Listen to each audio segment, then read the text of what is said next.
My name is Lauren Whitaker. I'm 34. The envelope was waiting on my kitchen counter when I got home from work, wedged under a grocery store coupon and a takeout menu I never threw away. It was from the bank. I almost left it there. I opened it anyway. They said it was temporary family help, but they were really treating my emergency fund like their personal backup account. I didn't know that yet. I just knew the numbers looked wrong. The paper felt thinner than usual as I unfolded it. 3 transfers, not 1, 3. Each one clean, rounded amounts, each one labeled as an external transfer to an account ending in numbers I recognized. My parents' joint account. I stood there in my apartment kitchen, the overhead light buzzing faintly, and read the lines again. I ran my thumb over the total balance at the bottom like it might smudge. It didn't. I can still picture the way my stomach dropped when I saw how small that number had become. That account wasn't extra money. It was my emergency fund. The thing I built slowly, paycheck by paycheck. The thing I told myself would keep me steady if I ever got laid off, or if my car died on I-77, or if something medical came out of nowhere. I leaned against the counter and checked the date on the statement. The transfers had happened over the past 2 weeks, quietly. No text. No call. No, hey, can we borrow? Just gone. I told myself there had to be a mistake. Maybe I'd moved something and forgotten. Maybe I'd set up an automatic transfer I didn't remember. I walked to the bedroom, grabbed my laptop off the desk, and sat back down at the kitchen table. The chair wobbled like it always does if you don't sit straight. I logged in. Same numbers. I clicked the transaction details. External transfer. Completed. Destination account already linked. Already linked. I stared at that phrase longer than I should have. A year ago, I had helped my dad set up online access when he said he didn't understand the interface.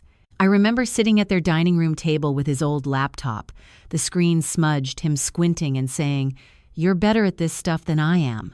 At some point, we'd linked accounts so I could move money quickly if they needed help with bills. It felt efficient, responsible. I never thought about what that link meant in the other direction. I checked the transfer history. The pattern was clean, intentional, no hesitation amounts, no odd cents. 3 pulls, spaced out. My phone buzzed on the table, a calendar reminder for a meeting the next morning. I swiped it away and picked up the statement again, folding it in thirds like I always do before filing. I didn't file it. Instead, I grabbed a yellow highlighter from the junk drawer and dragged it across the 3 lines. The ink bled slightly into the paper. I pulled out my phone and scrolled to my dad's name. My thumb hovered for a second. I could already hear how he'd say it. Calm, slightly annoyed, like I was overreacting. I pressed call anyway. The line rang twice. "Hey, kiddo," he said, easy, background noise, the television on low. "Dad," I said. I kept my eyes on the highlighted lines. "Did you move money out of my emergency account?" A pause. Not long. Just enough. "Oh, that," he said. "Yeah. We needed to cover a couple things. I was going to tell you." I tightened my grip on the edge of the table. 3 transfers? "It's not a big deal, Lauren. It's just temporary. We'll put it back." Temporary. I looked down at the bottom balance again. The overhead light hummed. "That account is for emergencies," I said. "It was an emergency," he replied, quicker this time. "For the family." The word family landed heavy and familiar. I swallowed. "You didn't ask me. We didn't think you'd mind," he said. "You've always helped." There it was. Not anger, not apology, just assumption. I let the silence stretch between us. I could hear him shifting the phone in his hand, a faint cough, the television volume clicking lower. "How much did you need?" I asked. "Lauren," he said, softer now, "don't make this into something it's not." I looked at the 3 highlighted lines again. The paper trembled slightly in my hand. "Dad," I said, "how much did you need?" And that's when he said something that made me sit all the way up in my chair. "And Ethan's tuition was due," my dad said. The words came out flat, like that explained everything. I stared at the fridge across from me, at a magnet shaped like North Carolina that had been there since college. "Ethan's tuition," I repeated. "He was short," Dad said. It was either that or he'd get hit with late fees. "Dad, he's 26. And in grad school," he snapped back. "You know how expensive that is." I pressed the statement flat against the table with my palm. "That's not my bill," It's family, he said again. It's not like we went on vacation with it. I closed my eyes for a second. The kitchen felt smaller than usual. You moved almost my entire emergency fund. It's not entire, he said quickly. Don't exaggerate. The way he corrected my wording like this was a debate about phrasing. 3 transfers, I said. Over 2 weeks. We were spacing it out, he replied, so it wouldn't look dramatic. Wouldn't look dramatic. I let out a short breath. You didn't think to call me? We knew you'd say yes, he said. You always do. There it was again. Not a question. A pattern. I pushed my chair back and stood up, pacing the length of the kitchen tile. My sock caught slightly on a crack near the dishwasher. I didn't say yes this time, I said. You don't have to be so tense, he replied. Your mother's been stressed enough, as if I'd caused something by noticing. I walked over to the sink and stared out the dark window. My reflection looked tight around the eyes. Put Mom on, I said. There was a muffled exchange, a rustle. Then my mother's voice came through softer.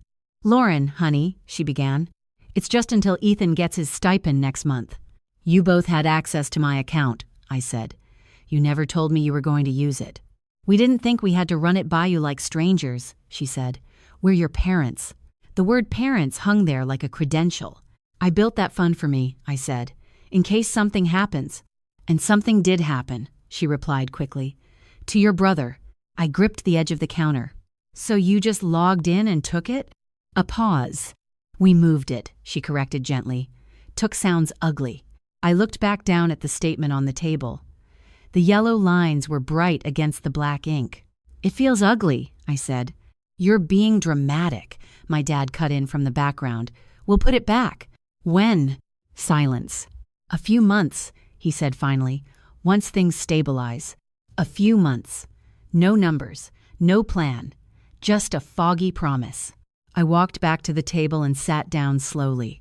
Why didn't Ethan ask me himself? He's embarrassed, my mom said. He didn't want to feel like a burden. I almost laughed at that. The sound caught in my throat.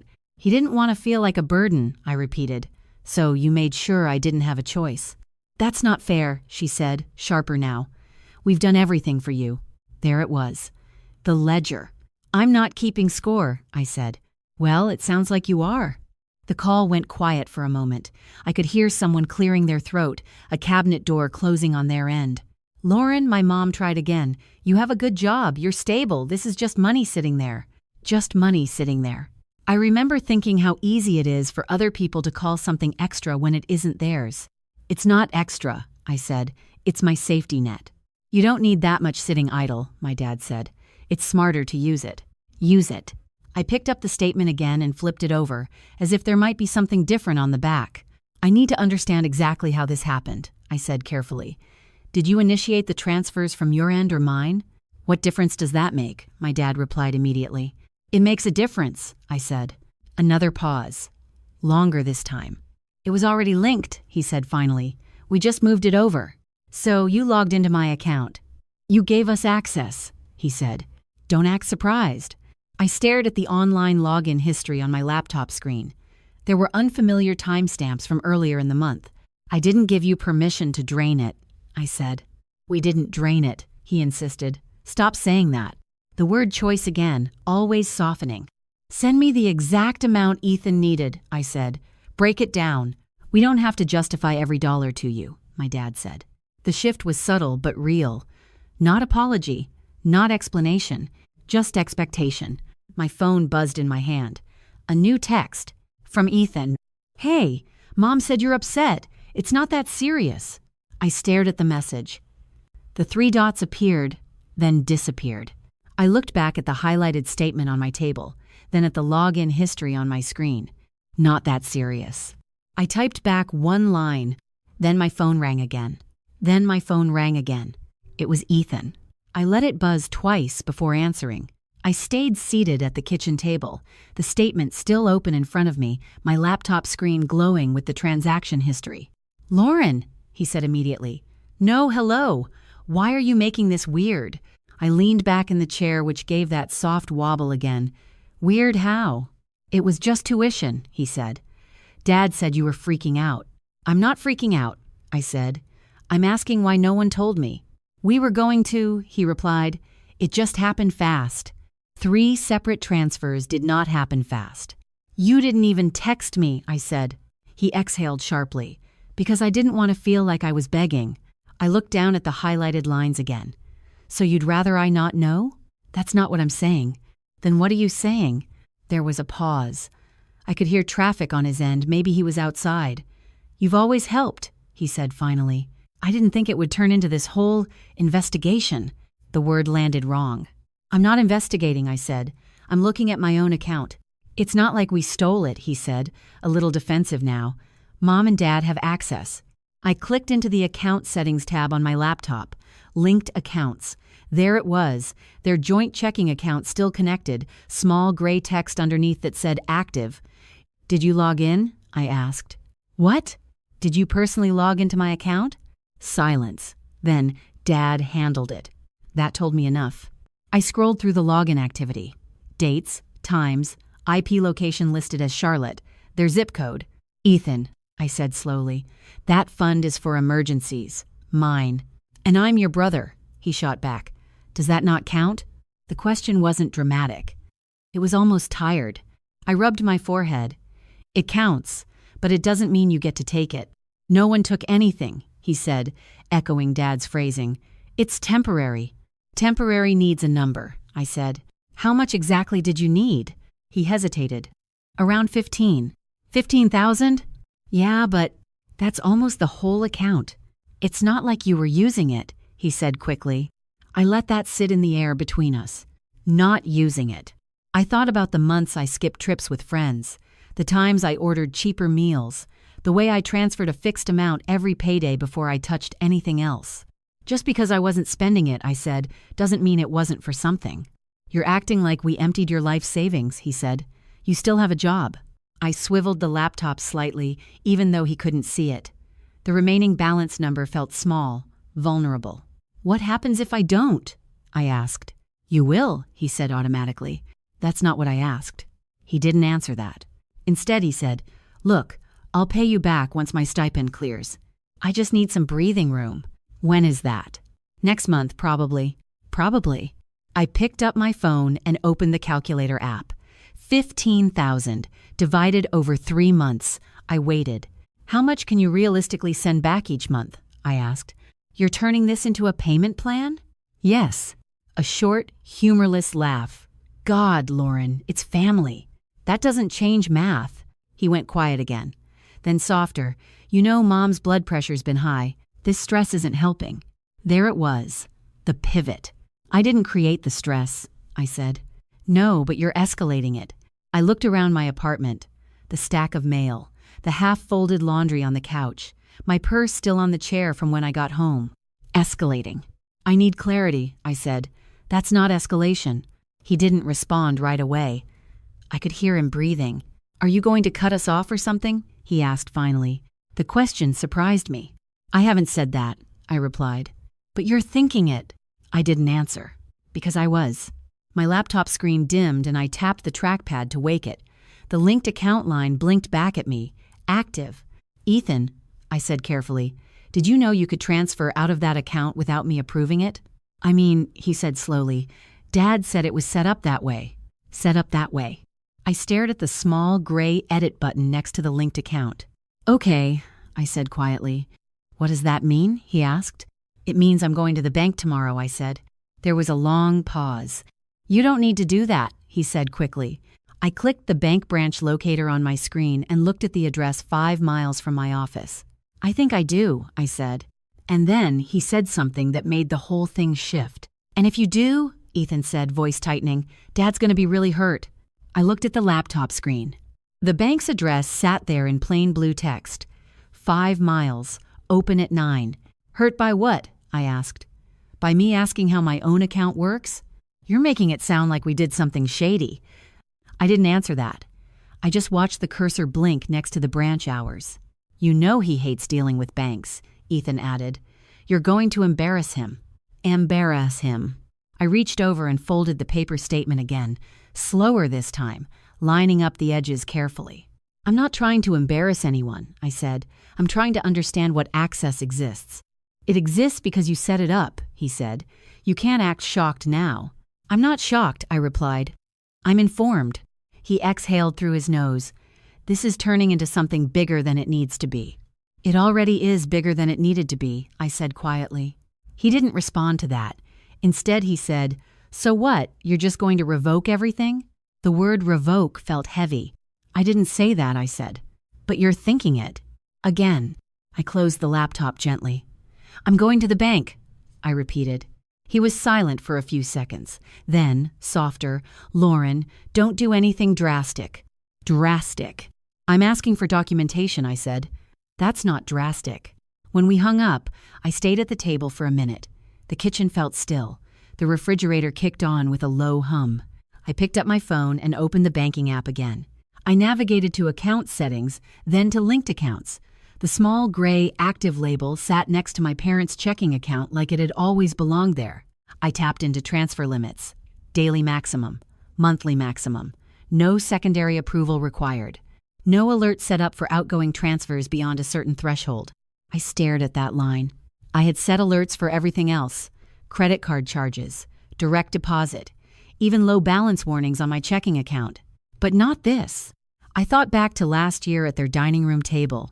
My dad pushing his glasses up his nose, saying, just in case we need you to move something quickly. My mom bringing out iced tea in tall glasses with condensation dripping down the sides. I'd clicked through screens without reading every line, because they were my parents. The next morning, I got to the bank branch 15 minutes before it opened. I sat in my car in the parking lot, watching an employee unlock the glass doors from inside. The statement was on the passenger seat, folded in thirds. I picked it up and unfolded it again, smoothing it over my steering wheel. The highlighted lines looked almost neon in the morning light. I checked my balance in the app one more time. The number hadn't changed overnight. For a second, I considered turning the car back on and driving to work instead, pretending I'd done my due diligence just by looking at the app. But the question kept circling. Who approved this? I grabbed my purse, the statement, and stepped out of the car. The air was cool, a little damp from overnight rain. My heels clicked against the pavement as I walked toward the doors. Inside, the branch smelled faintly like carpet cleaner and coffee. A row of desks lined one wall, glass offices along the other. A digital sign near the entrance flashed, "Welcome back." A woman at the front desk smiled. "Good morning. How can we help you?" "I need to review authorization on a linked account," I said. My voice sounded steadier than I felt. She nodded and handed me a small paper slip with a number on it. "Have a seat. Someone will call you shortly." I sat in one of the gray chairs, the vinyl cool against the back of my legs. I placed the folded statement on my lap and watched the teller windows. My phone buzzed. "Dad." I let it go to voicemail. Then another buzz. "Mom." Then a text from Ethan. "We can fix this without making it public." Public. I looked around the quiet lobby. A man in a suit typing on his laptop. An older woman filling out a deposit slip with slow, careful handwriting. No one knew why I was there. Not yet. A man in a navy blazer stepped out from one of the glass offices and called my number. I stood up, smoothing the statement flat in my hands, and followed him inside. I followed him into the glass office. The door clicked softly behind us. He gestured to a chair across from his desk. His nameplate read, "Harlan." "How can I help you today?" he asked, folding his hands neatly on the desk. I placed the statement in front of him, already unfolded. The yellow lines were impossible to miss.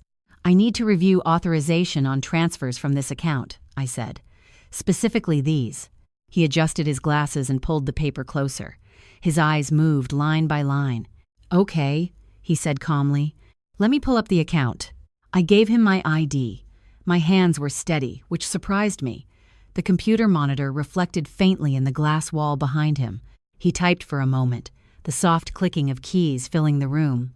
"I see the transfers," he said. "External linked account." "Yes," I replied. "I want to confirm how that link was authorized." He nodded and turned the monitor slightly toward himself. "Give me a moment."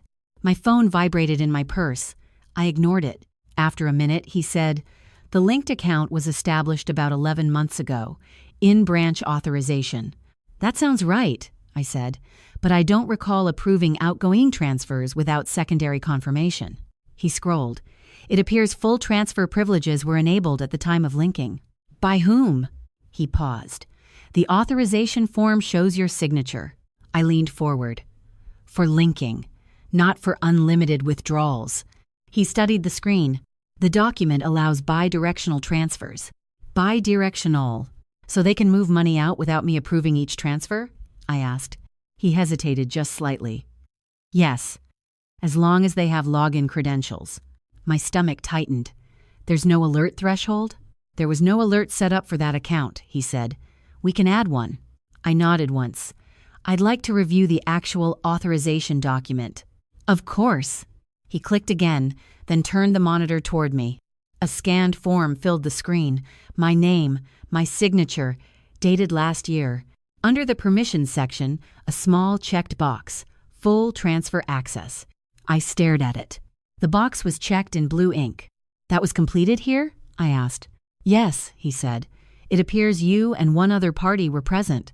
One other party? He glanced at the screen again. Your father. I leaned back slowly in the chair. My purse vibrated again. I pulled out my phone and saw 3 missed calls from Dad, 2 from Mom, and a new text from Ethan.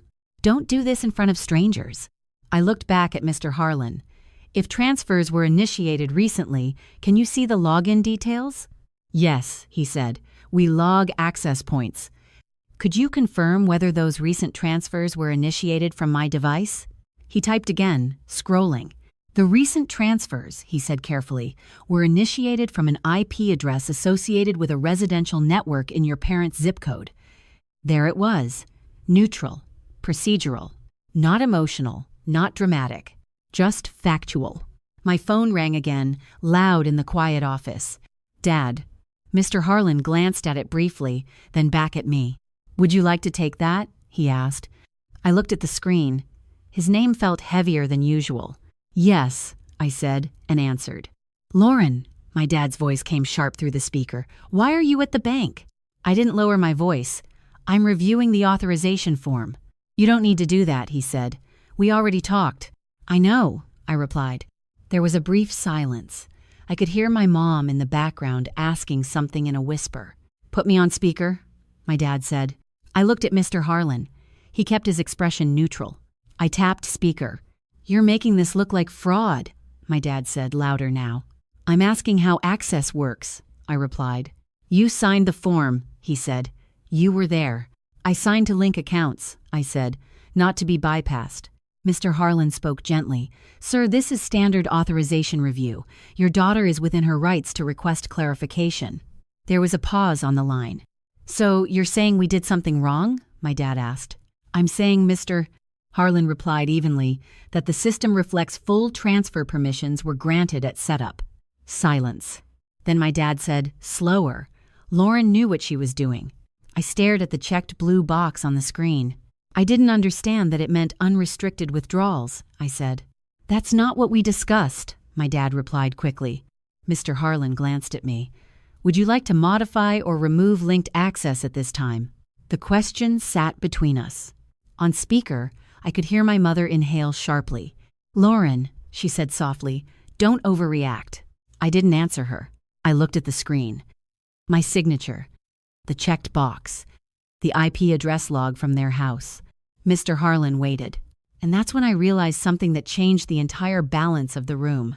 I realized they were going to keep arguing the story, no matter what the screen said. My dad could say I knew what I was doing. My mom could call it an overreaction. Ethan could act like it was a misunderstanding. But the bank had a form with a checked box and a log that pointed straight to their house. In that moment, the room didn't feel like a family problem. It felt like an access problem. I looked at Mr. Harlan and nodded once. I want the link removed, I said. On speaker, my mom made a small sound, like she'd knocked a glass over. Lauren, she said, please. My dad cut in fast. So that's it.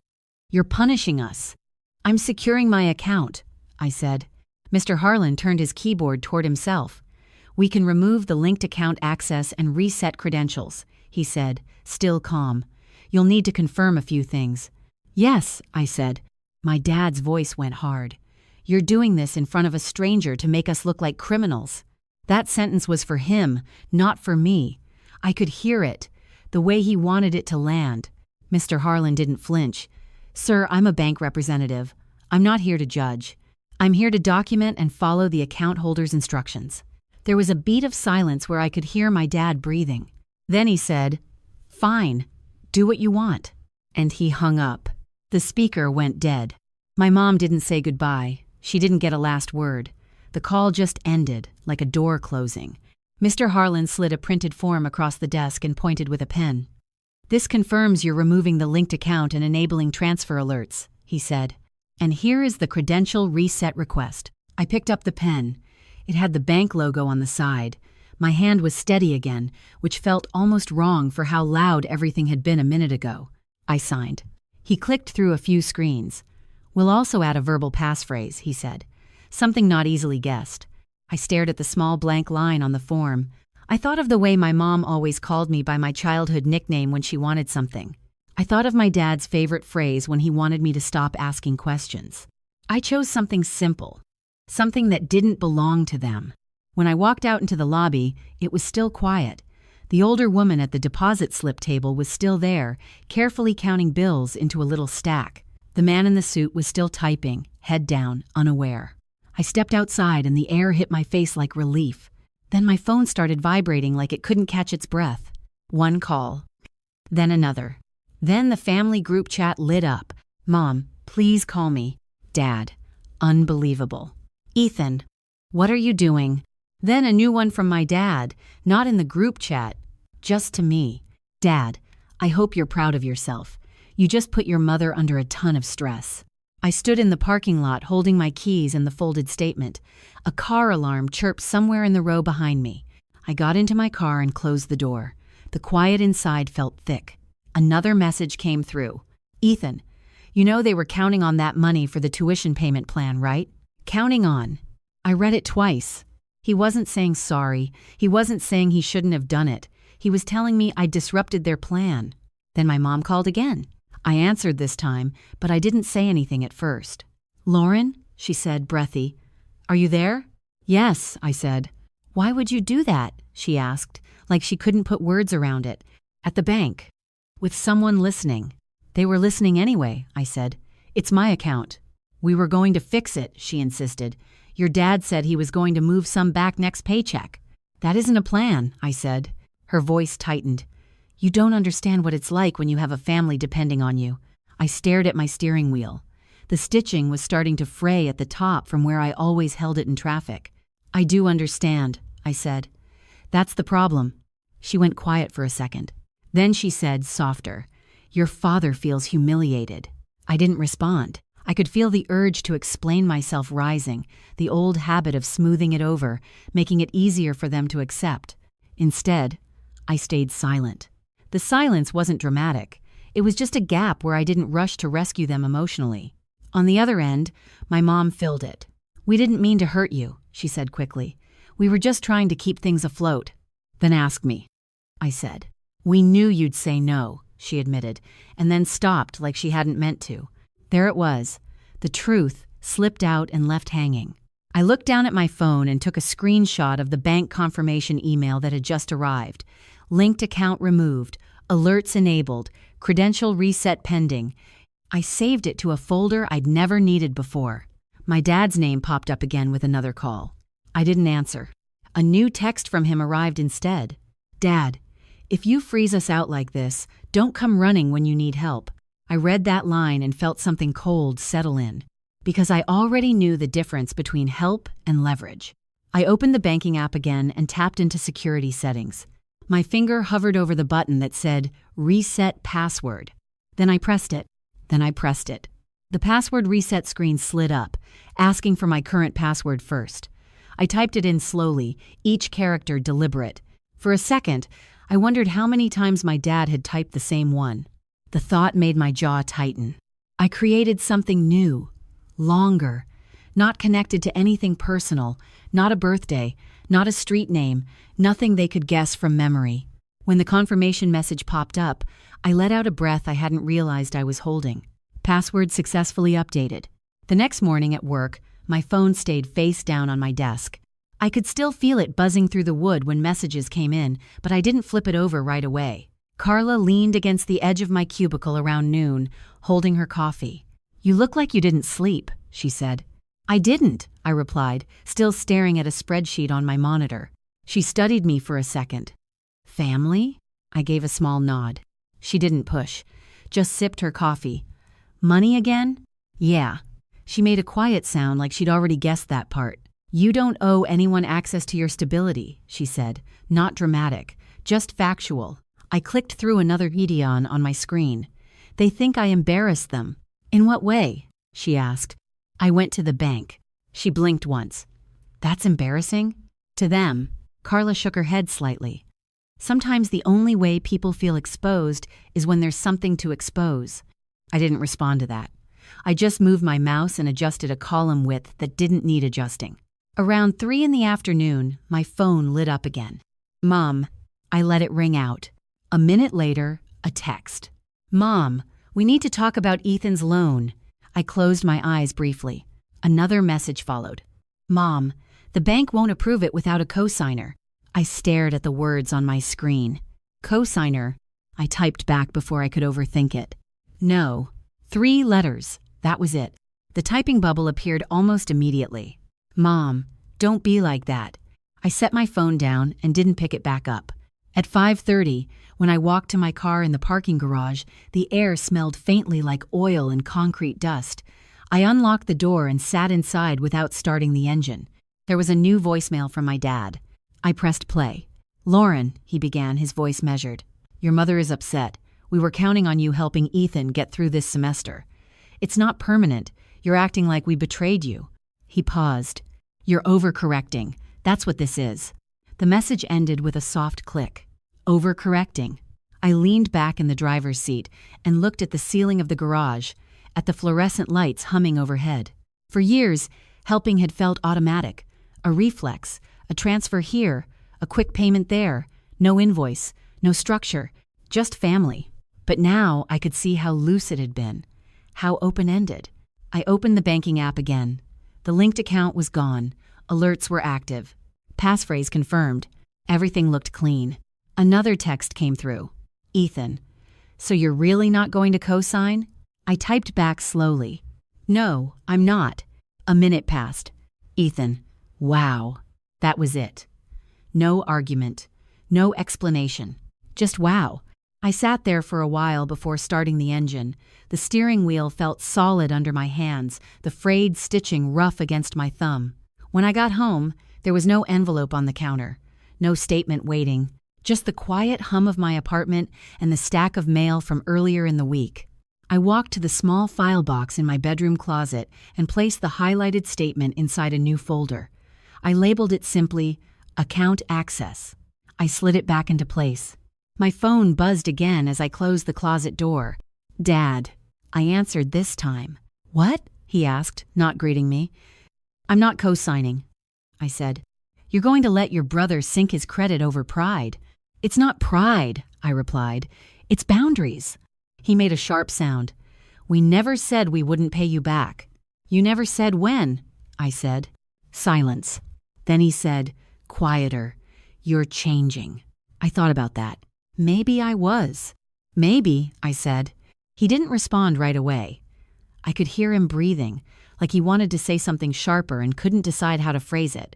"If you're going to shut us out like this," he said finally, "don't expect things to feel the same." I looked at the closed closet door, at the small brass handle catching the light. "I know," I said. And this time, I was the one who ended the call. And this time, I was the one who ended the call. The quiet afterward felt different than it used to. Not tense, just clear. The next Sunday, my mom texted the family group chat about dinner. "Mom, we're doing pot roast, 6 o'clock. No mention of the bank. No mention of the loan. Just pot roast." I stared at the message while standing in my kitchen, the dishwasher humming behind me. For a second, I considered skipping it, letting the silence stretch longer. Instead, I typed back, "I'll be there." Their house looked the same as always. The porch light on, the wind chime by the door tapping softly against the siding. Inside, the dining room table was already set. My mom had used the good plates, the ones with the thin blue rim. My dad stood at the counter, carving meat, the knife scraping lightly against the cutting board. Ethan was at the table, scrolling on his phone. He looked up when I walked in. "Hey," he said. "Hey." No hug, just space. I set the bottle of wine I'd brought on the counter. My mom kissed my cheek like nothing had shifted. We sat down. The clink of silverware filled the gaps where conversation usually flowed easily. "How's work?" my dad asked, eyes on his plate. "Fine," I said, "busy." He nodded once. "Good." Ethan cleared his throat. "I talked to financial aid," he said, still not looking at me. "They're working something out." "That's good," I replied. No one said thank you. No one said sorry. Halfway through dinner, my mom reached for the salt and said, carefully, "We never meant for things to get complicated." I took a sip of water. The glass was cold in my hand. "It wasn't complicated," I said. "It was access."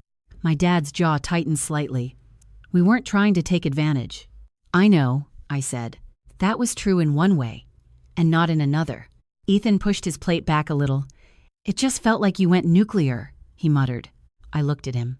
"Removing access isn't nuclear." "It felt public," he said. "It was procedural," I replied. There was a small, awkward silence after that, the kind where someone usually cracks a joke. No one did. My mom stood up to clear plates too early, stacking them faster than necessary. As I helped her carry dishes to the sink, she leaned closer and lowered her voice. "Your father's pride is hurt," she said. "He doesn't like feeling monitored." I rinsed a plate under warm water, watching the steam rise. "It's not monitoring," I said. "It's ownership." She didn't argue with that. She just nodded, like she was filing the word away. Later, as I was putting on my coat by the front door, my dad stepped closer. "You really won't co-sign?" he asked, not angry this time, just direct. "No," I said. He held my gaze for a few seconds, like he was measuring something. "All right," he said finally. "We'll figure it out." It wasn't warm. It wasn't icy. It was just different. When I got back to my apartment, I kicked off my shoes and set my keys on the counter. The space felt steady. I opened my banking app out of habit. The balance was still lower than it had been a month ago, but it was mine again. Alerts active. No linked accounts. I opened the file box in my closet and looked at the folder labeled Account Access. The highlighted statement sat inside, the yellow lines still bright. I don't know if they ever fully understood why that piece of paper mattered to me. I just know I did. I closed the folder and slid it back into place. As I walked back into the living room, my phone buzzed once. A new email from Ethan. Subject line, Payment Plan Update. I stared at it for a long moment. I didn't open it.